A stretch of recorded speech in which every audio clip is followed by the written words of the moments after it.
Salam alaikum. Correction de l'exercice 10 et des 3. On considère la partie A constituée de A plus B racine de 2 avec A et B, deux éléments de Z. Montrer que A est un sous-anneau intègre de R. Donc pour montrer que A est un sous-anneau, il faut que l'élément 1, indice A, appartient à H et X moins Y appartenant à H et A est stable par la multiplication. Donc on va vérifier ces trois propriétés. Donc on a A est différent de vide parce que si j'en prends A égale à 1 et B égale à 0, donc c'est 1 appartient à A. Et 1 c'est l'élément neutre de la multiplication de R. Deuxièmement, je prends deux éléments de A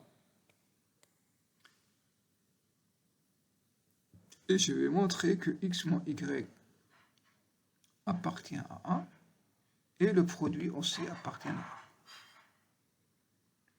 Voilà la différence. Donc c'est A moins Y, B moins D. Et A moins C, B moins D sont des entiers relatifs. Donc on a X moins Y appartient à A. De même, je vais poser X fois Y, c'est alpha plus B racine de 2. Avec, je prends alpha, c'est AC plus 2B. Donc je vais multiplier ça par ça. Donc AC plus 2BD, voilà. Et bêta, c'est quoi? Bêta, c'est... Donc c'est racine de 2, facteur de quoi?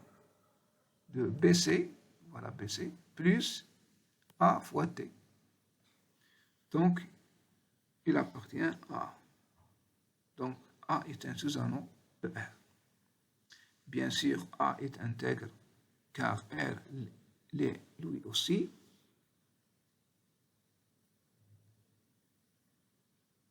Donc, on pose n de x est A carré moins 2B carré et nous allons vérifier que pour tout x, y appartenant à A, on a n de xy, c'est n de x fois n de y.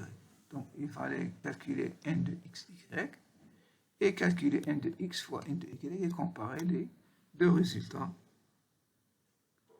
Donc, on a n de xy, on a déjà calculé, c'est alpha carré moins 2 bêta carré en remplaçant. On va effectuer le produit. Et de même, si on calcule n de x fois n de y, je trouve ce terme-là. Donc, on peut est égal à cette factorisation, c'est-à-dire que n de x fois n de y, d'où l'égalité. Donc, notons toujours x égale à a plus b racine de 2 avec a et b appartient à z au carré. On suppose que x est inversible dans A, on va montrer que n de x est égal à plus ou moins 1. Voilà. Donc voilà, donc on a n de 1 c'est 1 est égal à a carré moins 2b carré, donc b égale à 0, donc égal à 1. Et y c'est l'inverse de x. Donc il vérifie n de x fois n de y fois n de xy. Donc n de x plus que y c'est l'inverse, ça donne 1. Et n de 1 c'est 1. D'où on a n de x fois n de y c'est 1. D'accord? Ainsi n de x est un élément inversible de z. Ça c'est un élément de z, ça un élément de z. Donc si seulement si on aura n de x égale à 1, n de y égale à 1, ou bien n de x égale à n de y égale à moins 1, pour que le produit égale à 1. Parce que n de x appartient à z, et ça appartient à z. Par suite, n de x égale à plus ou moins 1. Réciproquement, je pose n de x et epsilon, avec epsilon c'est plus ou moins 1, soit y égale à a moins b racine de 2, appartient à 1. A. Donc le produit est égal à a carré moins 2b au carré égale à epsilon. Ça c'est n de x est égal à epsilon. Ça est égal à n de x est égal à epsilon. On découle que x fois y epsilon c'est égal à 1. D'accord? On généralise la question 2. Donc pour tout n appartenant à 7, on a n de plus ou moins 1 plus racine de 2 puissance n est égal à n plus racine de 2 puissance n.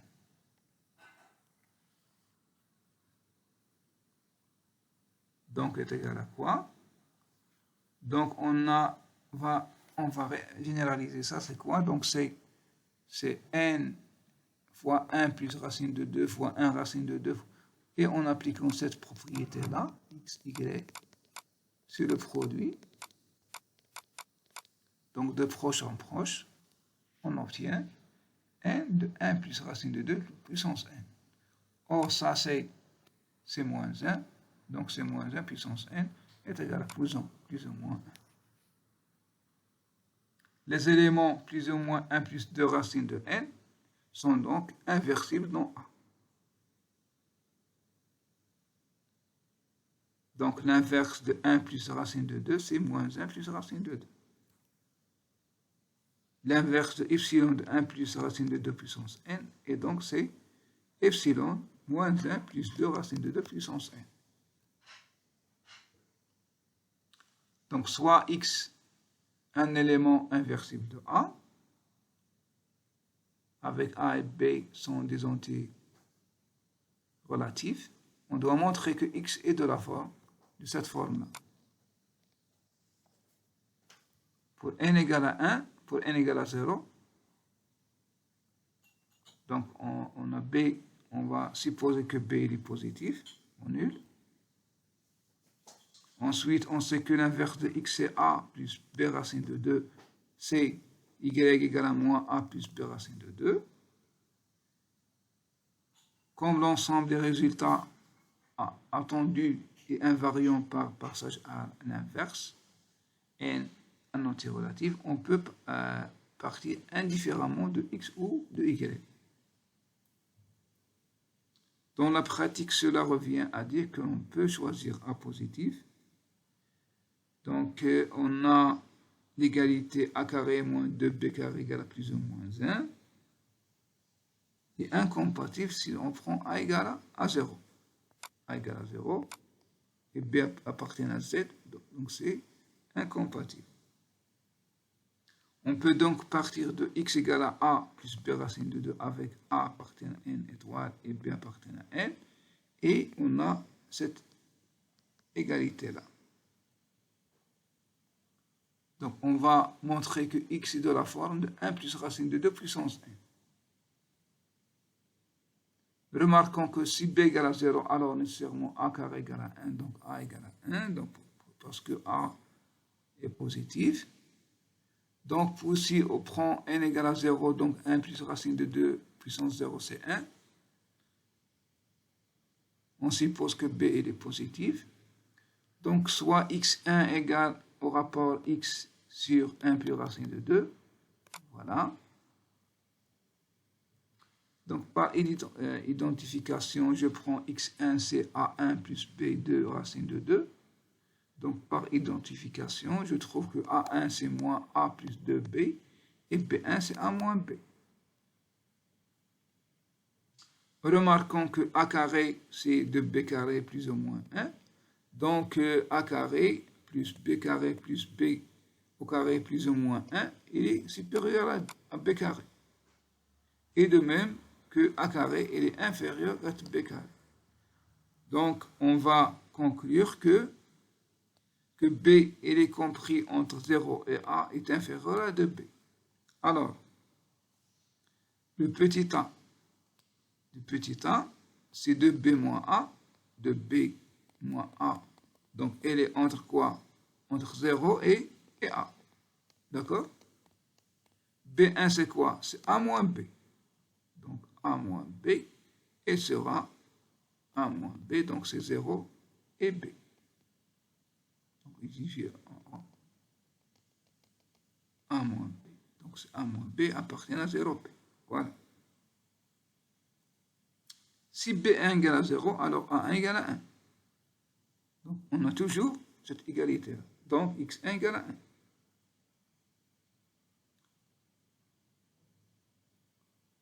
Sinon, on peut construire X2 de la même façon. X1 sur 1 plus racine de 2.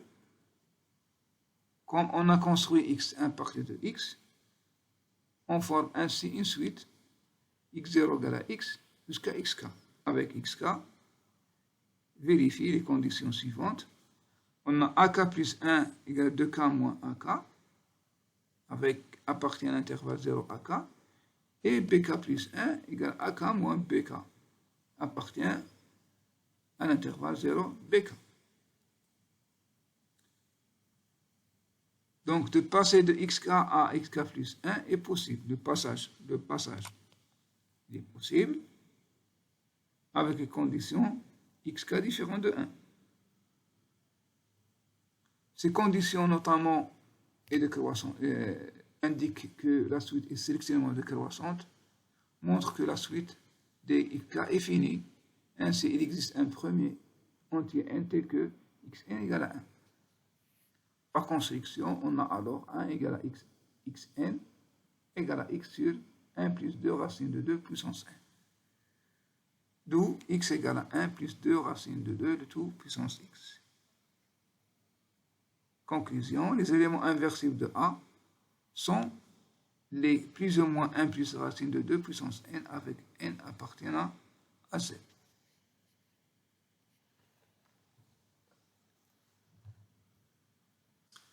Passons à l'exercice 11.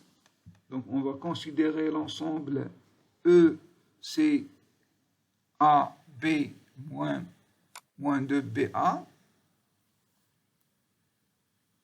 Donc, on va vérifier que E plus est un groupe abélien, c'est-à-dire, puisque ça est inclus dans l'ensemble des matrices carrées d'ordre 2, donc il suffit de montrer que E plus est un sous-groupe. Donc, l'élément net appartient. Et on va prendre deux matrices de E et montrer que la différence appartient à E. Voilà, donc c'est écrit sous cette forme-là. Donc la différence nous donne cette matrice-là. Donc, et puisque les coefficients sont des entiers relatifs, donc on a ces coefficients toujours appartiennent à Z. Donc ça appartient à E. Appartient à E. Donc on a bien E plus est un sous-groupe de R plus. Elle est commutative parce que M2 de R est commutatif. On va montrer que E est stable par multiplication. D'accord?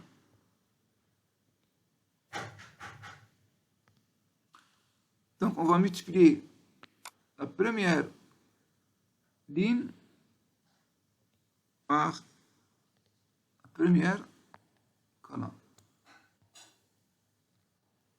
D'accord? Ça donne quoi? C'est AC moins 2BD.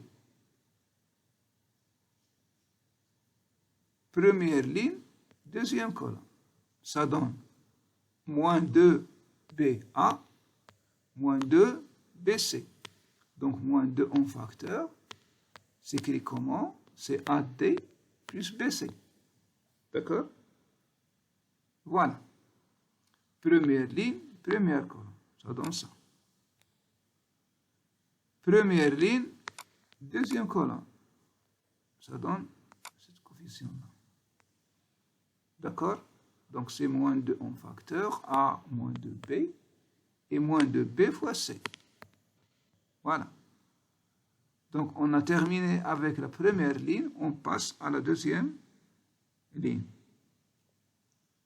Donc, deuxième ligne, voilà, première colonne, ça donne BC, voilà BC, plus AD.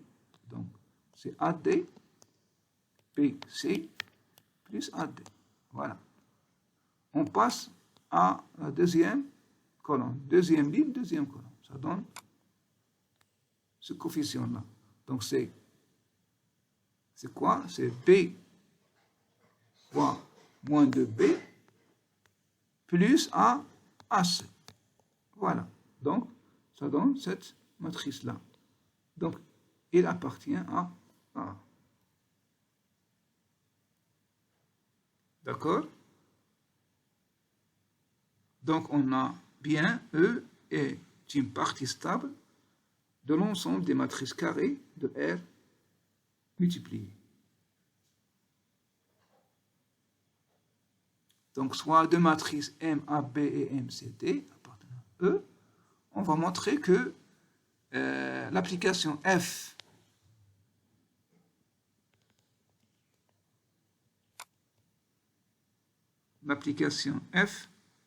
définie comment? Définie de E privé de la matrice nulle vers C étoile multipliée est un morphisme. Donc, on va montrer que F de M de AB fois M de CD est égal à F de M AB fois F de CD. Donc, d'après ce qui précède, je vais remplacer cette matrice par cette matrice-là. Donc, par définition de F, ça donne AC moins 2BD plus IAD plus PC. D'accord? Et on va calculer F de MAB fois F de CD. Donc, par définition, c'est A plus IB racine de 2 fois C plus ID racine de 2. D'accord? Donc, on aura, donc par calcul, c'est AC moins 2B plus IAD plus AC. Donc, c'est quoi? C'est ce membre-là. D'où F est bien un morphisme. Reste à montrer que F est bijectif. Donc, on va considérer un complexe donné x plus y, avec x, y appartenant à R au carré, et chercher est-ce qu'il existe, on va montrer qu'il existe une seule matrice, MAB, telle que l'image de cette matrice donne ce complexe-là. Donc, par définition de F, on a c'est A plus IB racine de 2 est égal à X plus IB, Y. Donc, le problème de chercher l'existence et l'inutilité de A et B. Donc, par identification, on va trouver que A, c'est X, et B, racine de 2 égale à Y. Par identification, donc on trouve A égale à X et B égale à Y sur racine de 2. Donc A et B, ce couple-là, existe et est unique. Donc on a bien F est un morphisme bijectif de E moins la matrice nulle munie de multiplier, dont C étoile munie de multiplier.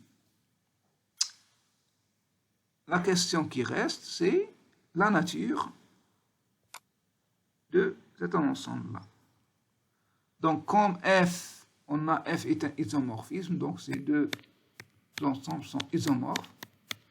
Et puisqu'on connaît que C étoile multiplié est un groupe commutatif, conclusion, E moins 0, 2, muni de multiplier, est un groupe commutatif.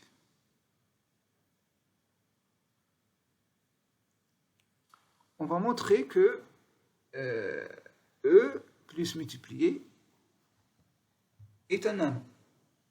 Donc, la multiplication est distributive par rapport à l'addition dans l'ensemble des matrices de R. et E est une partie stable de M2 de R multiplié. Donc, la multiplication est distributive par rapport à l'addition dont E. On a. Qu'est-ce qu'on a? On a déjà montré que E plus est un groupe commutatif. Aussi, on a E moins 0,2 multiplié est un groupe commutatif. Et ensuite, on a montré que la multiplication est distributive par rapport à l'addition dont E. Donc, en conclusion, E est un corps. Donc, est un corps